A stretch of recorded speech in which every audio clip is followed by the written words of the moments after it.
Hi everyone, welcome to this presentation on CFD coding for advection and diffusion problems, adsorption and desorption using MATLAB.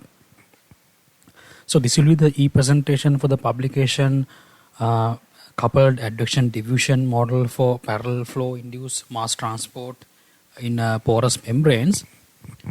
First of all, I will show you the publication and what is the overall idea of the publication and what we have simulated through this, because some of you guys actually requested for an e-presentation for this paper.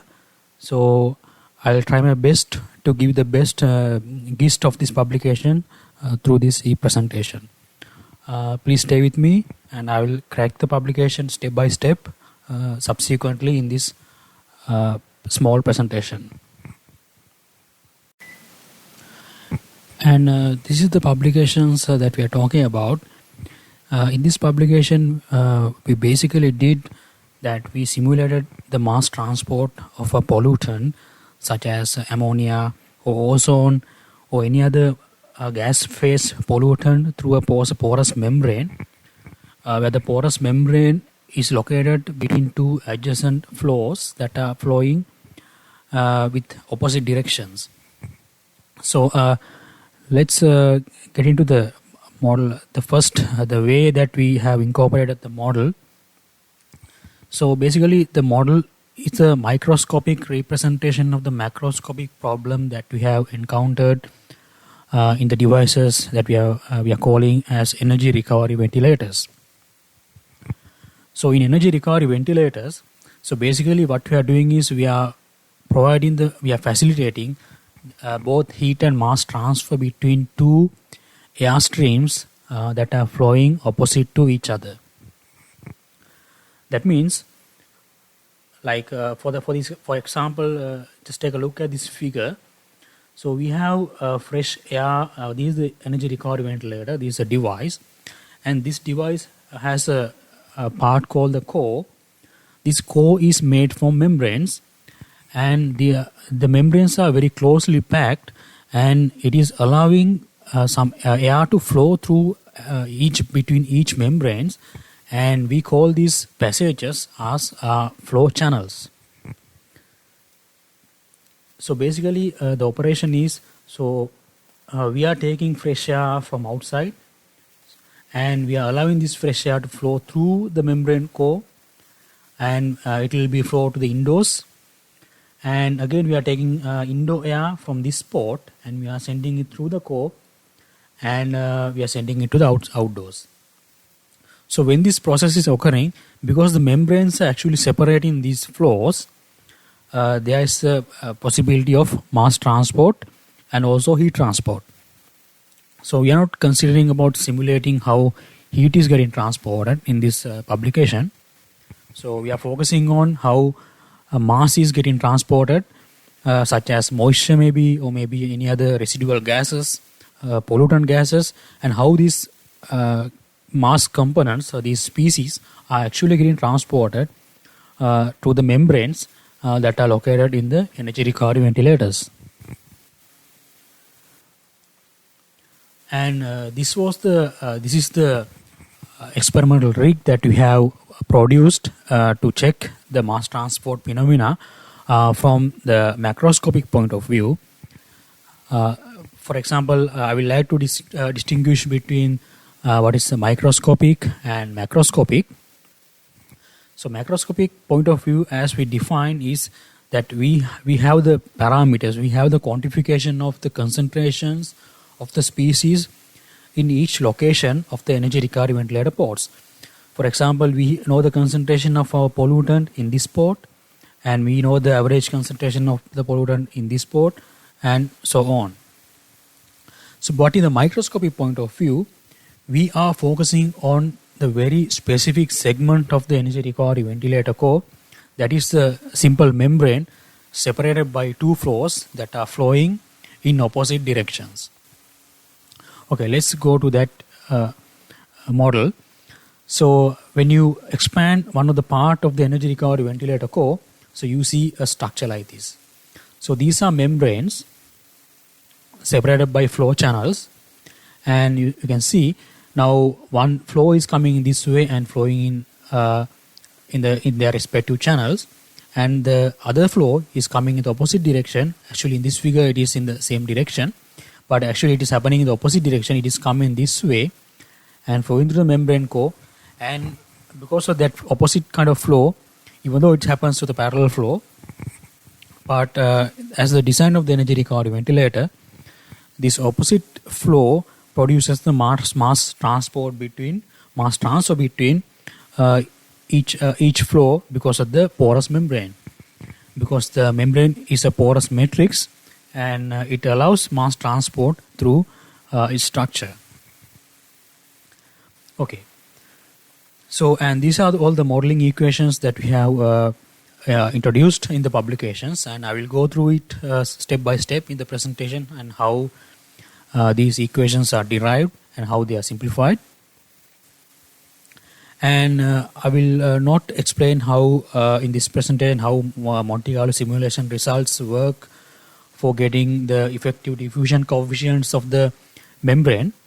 But please go through in the paper. It is described clearly in the paper, and how we get the effective diffusion coefficient of the membrane for its mass transport. And this is one of the results that we have obtained through mass spectrometry, and how we correlate these macroscopic results of the concentrations with the microscopic results. So it is explained in this figure. So basically, we are supplying our pollutant in this port. This is the membrane, which is separated by the two flows flowing in opposite directions are separated by the membrane, and this is the direction of the mass transport. And we are supplying our pollutant here, and the pollutant concentration is very high in this port, and as you can see, it is the I exhaust port, and the pollutant is flowing in this direction, and it is exiting from the O exhaust port, and this is the concentration of that port. Okay, and at the time when the pollutant is flowing through I exhaust port to O exhaust port, some of the pollutant is getting transported to the opposite flow. So the flow is in the bottom channel is occurring in right to left. So the flow, the mass is getting transported and getting diffused to the membrane, and it is getting released to the bottom channel, and it is flowing in this direction. So as you can see the concentration profiles, you see the difference between the concentrations. If we have the same mass flow rate, actually this is for the equal mass flow rates in both the channels, you can see that the difference between the concentration of I exhaust and O exhaust port actually in the correlation with the difference between the concentrations of I supply port and the O supply port. But actually the concentration difference between I supply and O supply ports are a little bit low, because some of the mass is getting destroyed and they are actually going out from the ERV casing, because it's not the complete seal structure as per the design of the device. And we have simulated this process, and for example now even though in the model we have introduced that our top channel has the right side flow, the flow through left to right, and the bottom channel the flow is from right to left.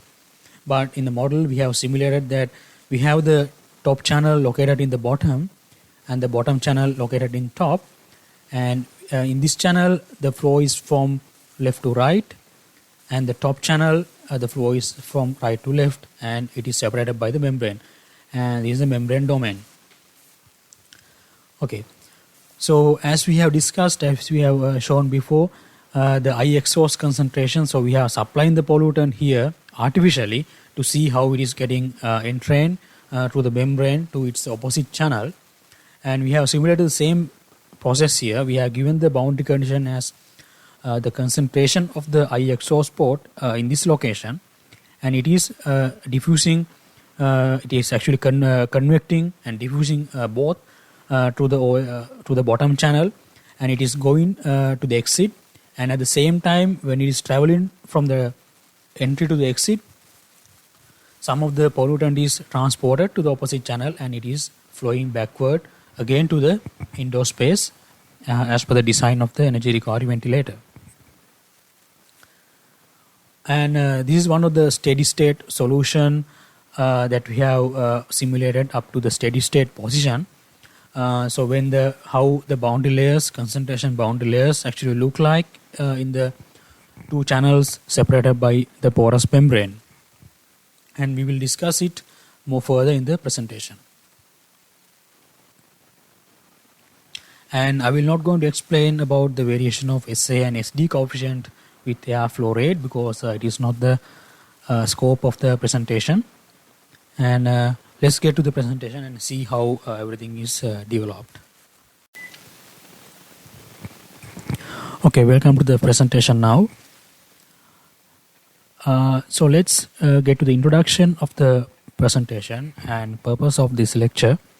The purpose of this lecture is to produce the 2D CFD coding by finite difference method, FDM, for general advection and diffusion problem, and also incorporating the models for adsorption and desorption.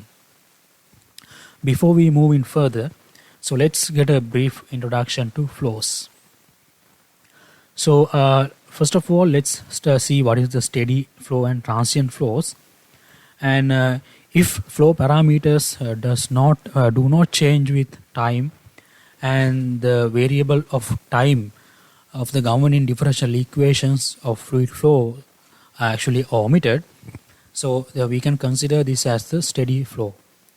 But actually, in reality, there are no steady flows are actually present. Even though it's a very low velocity laminar flow also, there is an unsteady part is there because the the region where the flow is getting developed up to the fully developed region is actually a type of unsteady flow. So therefore, but for the sake of modeling and sake of simplifying all the governing equations, we may have to consider steady flows sometimes, as we have done in our current work also. And the converse is the transient flow. So that means all the flow parameters are dependent on the time variable. That means apparently all the time variables in the governing differential equations will be incorporated as with the problem, such as like turbulent flows and any other vortex kind of flows, eddy flows, and you will see the time part is embedded all the time. And the next definition we'll have to go with the advection and diffusion. Let's talk about advection and diffusion in the mass transport perspective. So because actually as in thermal engineering, so there are also heat advection and also heat diffusion, but we will not go in that areas, but we will talk with the specialty of mass advection and mass diffusion. When you talk about the mass advection, so that means the transport of mass through the induced velocity or gradient or the induced velocity. As the physical example, if we see when there's a flow is in a pipe, so you put some dye in there, and you see that the dye is carried with the flow. So if you think that the dye is the mass or the species that is actually trying to transport through the pipe flow, so you see that because of the velocity induced, the mass is getting transported to the flow. So that is a typical example of the very simple advection process. So that means to advection to advection to occur, so there should be a flow. Without flow, there is no advection. Even though if you see in the governing differential equations in a fluid flow, for example, Navier-Stokes equations or mass transport equations, you see that advection part is always associated with a induced velocity profile. Therefore, to advection to occur or the advection type of transport to occur, there should always be a velocity. And the next part is the diffusion process. when there is no velocities incorporated, however, the mass transport still happens. The typical example is there's a quiescent fluid, it's a stationary fluid, and you put some dye in there, but after some time you see that the dye is getting transported and it is getting spreaded through the liquid or the beaker that you put the dye. So even though now we can assume that the velocities are negligible because the flow is steady, actually the flow is in stationary. So in this case, the mass transport still happened because some of the forces that are available in the molecular structure, molecular arrangements. Okay. So because of these forces are the intermolecular forces or the vibrational forces, that these forces actually give rise to the diffusion type of mass transport. So the diffusion to occur, there is no need to be a velocity associated with it. Okay, so that means the diffusion is the free type of mass transport which is occurring due to the intermolecular collisions or the vibrational modes of the atoms or molecules in the species. So together, when you consider about the transport to the advection and diffusion, and we get the overall transport when there's a flow induced and also when there's no flow induced, and also when both are there.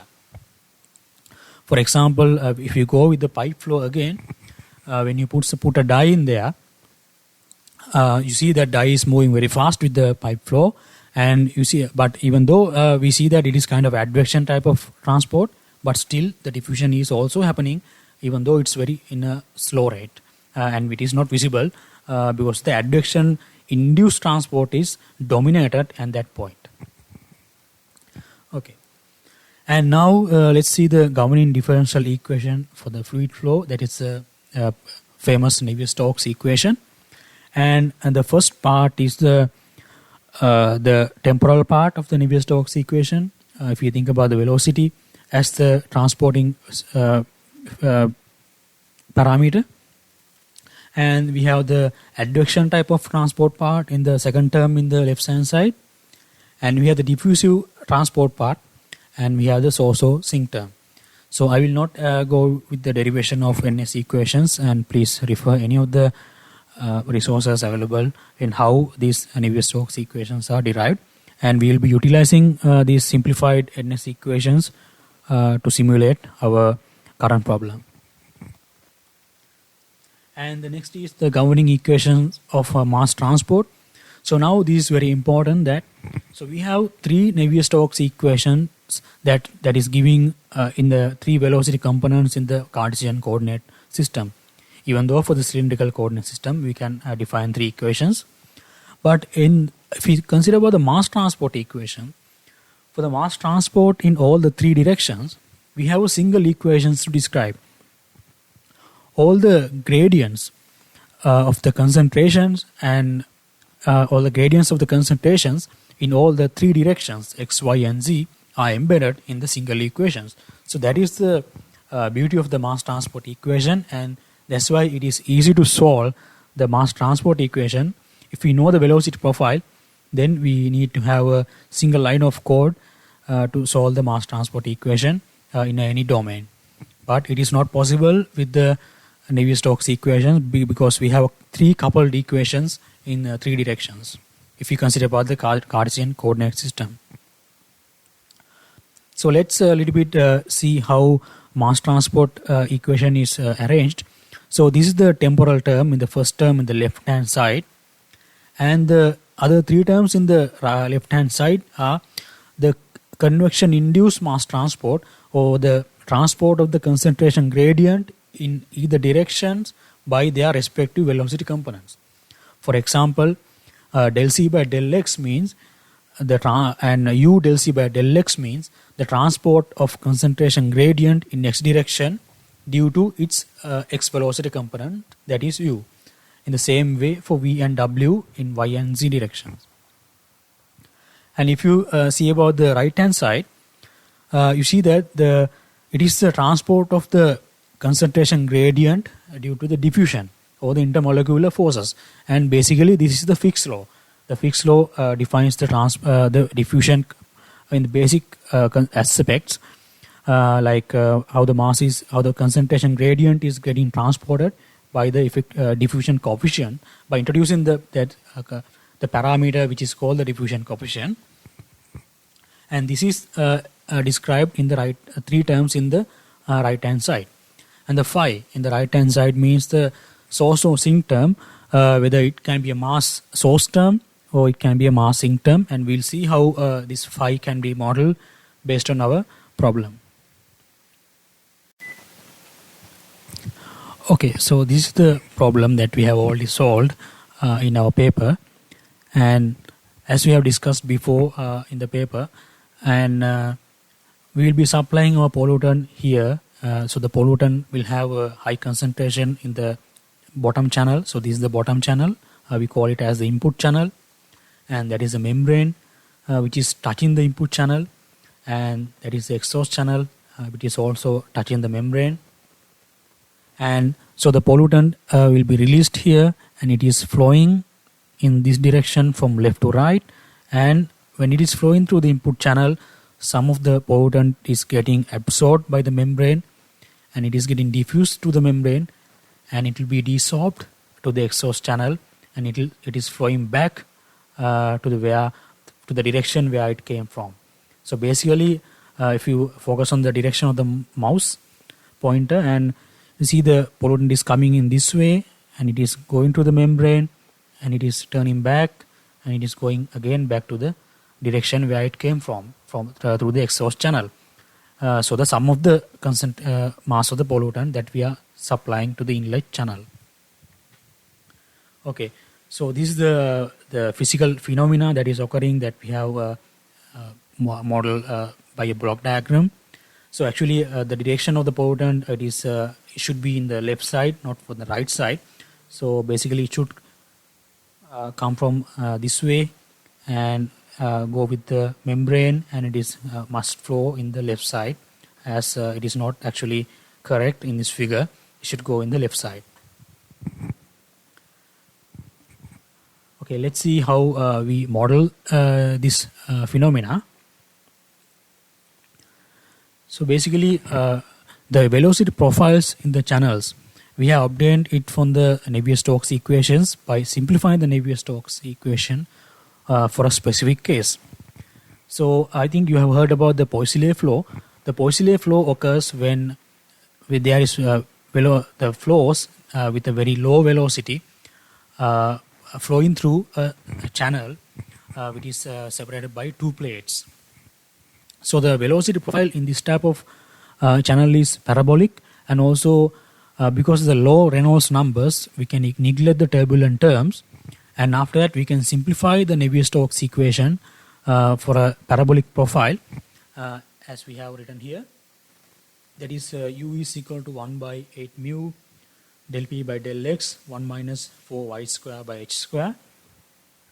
So basically mu means the kinematic viscosity of the fluid, and del p by del x is the induced pressure gradient between the inlet and exit, and 1 minus 4y square by h square. So y square is the height measured from the bottom plate to the towards the top plate of the channel, and the h means the difference of height between the channel. That means the channel height.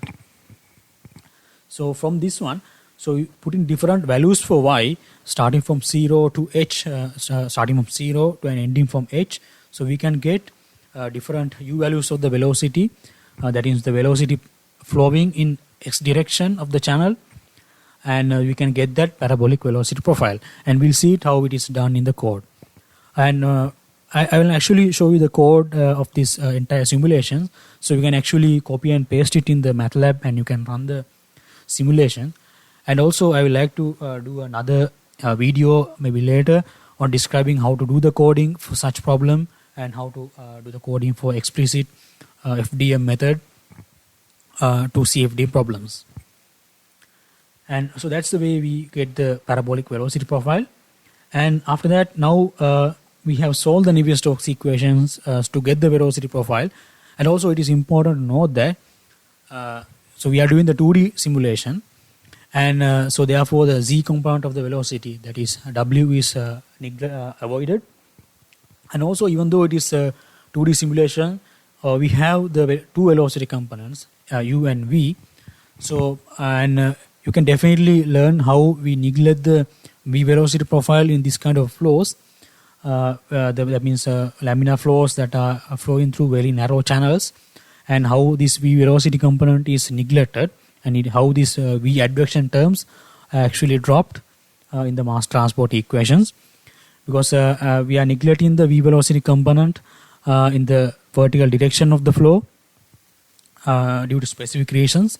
And please study the Poiseuille flow, how this Poiseuille flow is derived with neglecting v velocity component.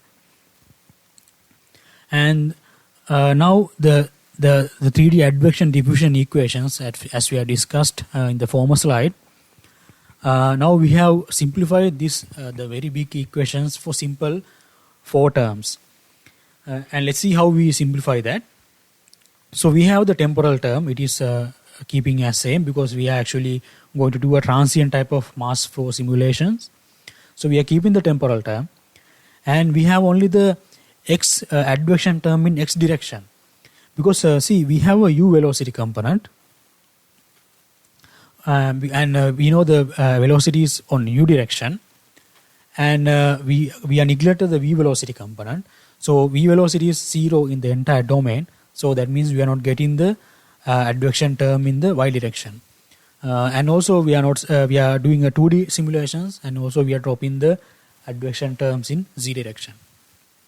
So we are only left with the advection term in the u direction. So to get the advection term values of the u direction, so we need to have the velocity of each and every cell of the simulation domain, and we need to know the concentration gradient of the species that are flowing in the x direction. And now we have concluded the left hand side. Now if we see about the right hand side of the advection diffusion equation, so we need now we concluded that so diffusion in the x direction, because in the fully developed flow we get the conclusion called the similar profiles. So the similar profiles are rigorously defined in the fluid mechanics, and also in the heat transport also we put the same hypothesis here also.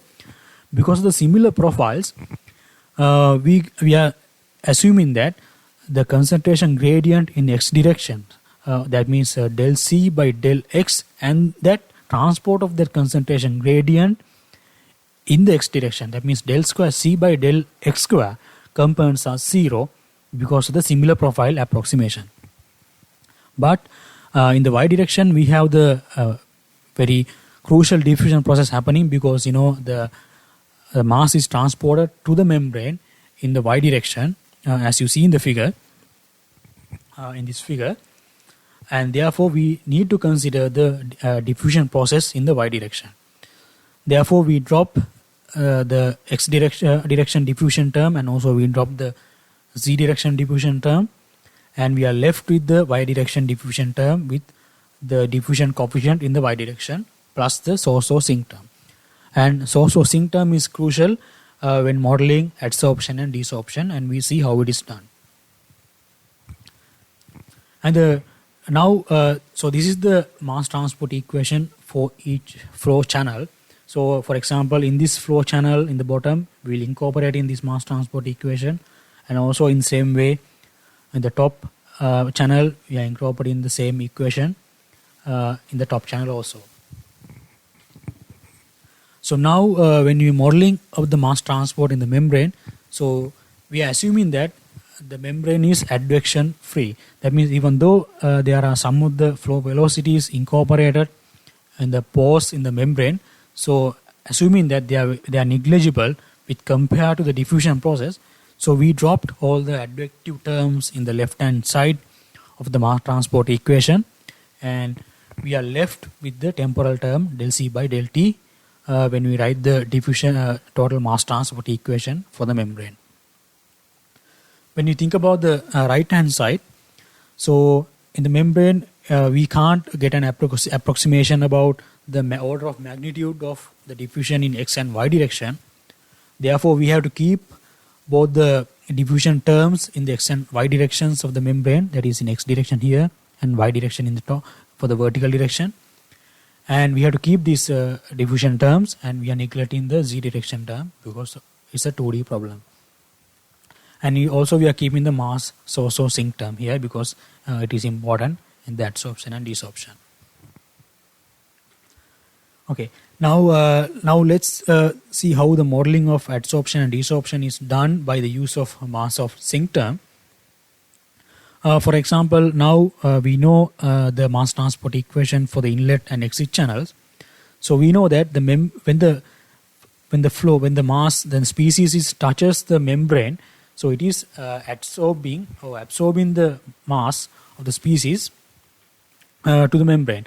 So that will create the sink of mass for the advection diffusion term in the inlet channel or inlet channel. So because the mass is getting absorbed by the membrane from the inlet channel, so therefore we model it by a adsorption term by phi is equal to SA CA. So SA means the adsorption coefficient and C means the concentration of the adjacent cell to the membrane, and A is the surface area incorporated in the mass transport. And we will see in detail what is the how we can incorporate C in our model and what is the A also. And this approach is introduced by the publication Corsi et al. Sorptive interaction between VOCs and indoor materials. And I'll encourage you to go and study. Please refer to this publication to see how this concept is derived. So that is how we model the sink term, and this phi will be incorporated in the inlet channel for the phi term as with a negative sign. Okay, and now we know that the membrane is transporting the pollutant and it is releasing the pollutant to the exhaust channel or the exit channel in the top. So now we know that for the exit channel, the phi term is actually acting as a source because the membrane is desorpting the mass to the exit channel. So that means we can model the phi term as SD C membrane into A. That means SD is the desorption coefficient and C membrane is the concentration of the species in the adjacent cell of the membrane to the exit channel plus the area associated with mass transfer. And we'll see how it is done in the discretized model. And also we have to focus on the boundary conditions. So we have to specify the boundary conditions in the inlet channel. And so in the channel inlet, the boundary condition is the species introduction or source. That is, we are talking about this point.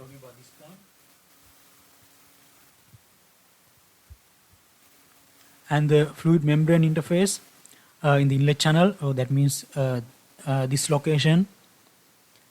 That means the interface between the membrane and the inlet channel, and channel exit also. So basically in this case we are not defining the exit channel boundary conditions, but we actually giving the periodic boundary conditions. I will explain you what is the periodic boundary conditions in a moment when we discuss about the discretized model. And that is the boundary condition that we have to specify for the inlet channel. And we focus on the boundary conditions for the membrane. So we have to specify the dynamic boundary conditions for inlet fluid membrane interface, that is here in the bottom surface, and exit fluid membrane interface, that is the top surface, and the non-diffusive side. So the non-diffusive side, that means the left and right sides of the membrane. So we are assuming that they are not diffusing and they are perfectly insulated, and we will set the boundary conditions to that surface also. So basically we are setting the concentration gradient as 0 in these surfaces, so there will be no transport occurring in the insulated surfaces. And if we talk about the exit channel, and we have to specify the membrane concentration at the membrane fluid interface, and also we have to specify the diffusion, some of the periodic boundary conditions in the channel exit also. Now it is important that so only the inlet channel in the exit side we are only giving the species introduction or the high concentration of the species, and for the exit channel we are not defining any of the concentration of the any grid cells of the exit channel, because we don't know actually what is the concentration in that side. However, we are initializing the matrices of this exit channel by defining the basic atmospheric concentration of the pollutant that we are considering in order to keep the cells out of zero. So if we keep the cells in zero, so that will create some problems in numerical simulations. So we will discuss in further.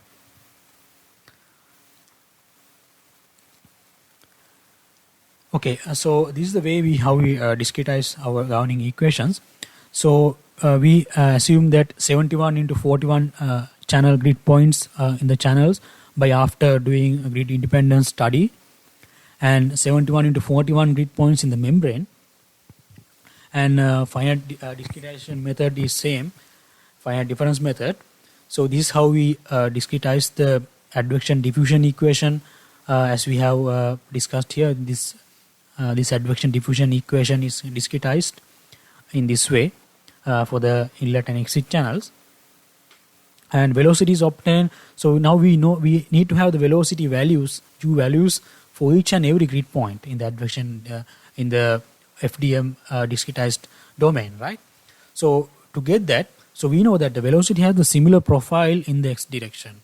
So we only need the variation of the u velocity component with the y direction. So if we think about this is the y direction and this is the x direction of the inlet and exit channel. So by giving different, so now we know the height difference between, we know the different length delta y between two subsequent grid points in the FDM discretized grid. Now we know del y. So by adding this del y to the Poiseuille flow equation in this equation, by incrementing y in the del y increments, so we can get u velocity value for each and every grid point of the discretized domain, right? So basically we are getting the u velocity values for this point moving from top and up to the end of the grid points, and that will be same, this profile will be same on the x direction. Okay, and now discretization of the diffusion equation for the membrane is done in same way. This is the actually the two types of derivatives. That means second derivatives we are discretized from the central differentiation scheme, and the first derivative is also with the central differentiation scheme. So while if you are new to the FDM differentiation schemes, please I will encourage you to go and study these FDM methods. There are very good publications available to study. The Versteeg and Mallasekara is one of the greatest book that you can study how finite differentiation method actually taking place.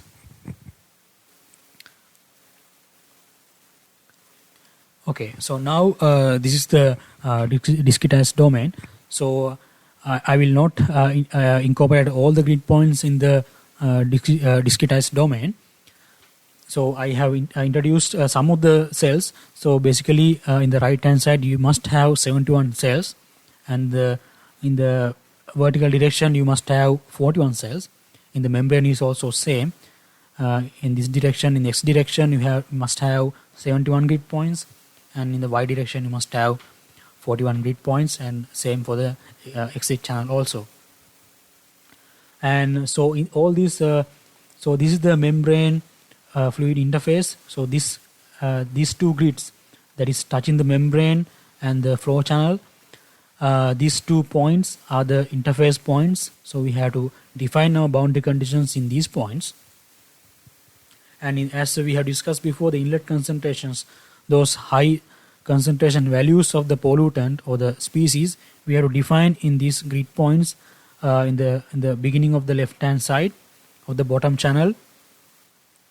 And so we'll specify the values of the concentration in numbers of in these grid points when you are doing the coding. And same way, we'll be solving advection, simplified advection diffusion, discretized advection diffusion equation for the bottom channel in this grid domain, and the same we are solving the same type of equation for the top channel also, and the discretized diffusion equation in the membrane. When you are doing the coding, so CNJ I comma j means that is the concentration of the species of the I comma jth grid point in the inlet channel on the previous time step. Okay, that means we define Cn I comma j as a matrix. That means we have a matrix representing all the grid points in the inlet channel. In the same way, we have a matrix representing all the grid points in the membrane, and also we have a matrix representing all the grid points in the exit channel. So matrix is named as Cn. That means the concentration value of that grid point or the cell of the matrix at the previous time step. We'll see it in detail. That means, for example, if you go with this equation, so you can see n plus 1 is the current time step, n is the previous time step when you are discretizing the transient advection diffusion equation, and C I comma j C n value is represented here. This value is stored in the matrix Cn matrix that we will define in coding process. Same way, Cm I comma j is the concentration of the membrane, and it is represented by a matrix which has the dimension of 71 columns and 41 rows, and Cm I comma j is the concentration of the membrane that specific grid point in the previous time step. And Cr is also going to be same. Cr means the re-entry channel, and Cr I comma j is the concentration of the species of the specific I comma j grid point in the exit channel.